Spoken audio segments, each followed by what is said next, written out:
नमस्कार मंडळी. सद्गुरू Austro and वास्तू मार्गदर्शन या यूट्यूब चॅनलमध्ये आपल्या सर्वांचं सहर्ष स्वागत आहे. आज आपण बघणार आहोत राशींचे घातचक्र.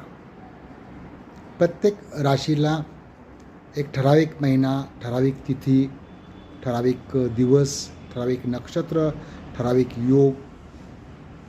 या दिवशी तर त्या राशींच्या व्यक्तीने कुठलंही महत्त्वाचं काम शक्यतो करू नये.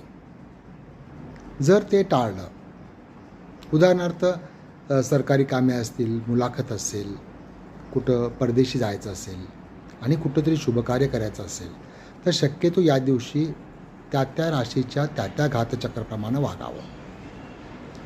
सर्वप्रथम आपण बघणार आहोत मेष राशीचे घातचक्र.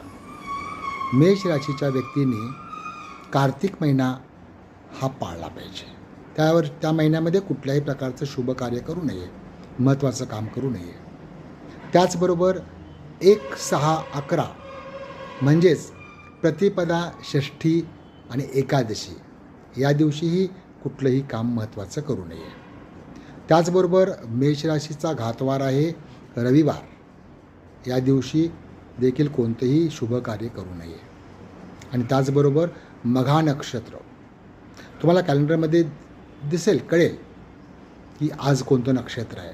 जर त्या दिवशी मघा नक्षत्र असेल तर शक्यतो कुठलंही महत्त्वाचं काम करू नये, ते टाळावं. त्याचबरोबर विष्कंभ नावाचा योग आणि बव नावाचं करण, हे जर मेष राशीच्या व्यक्तीने या घातचक्राचा चांगल्या प्रकारे उपयोग करून घेतला तर त्यांच्याच फायद्याचं आहे. ओके.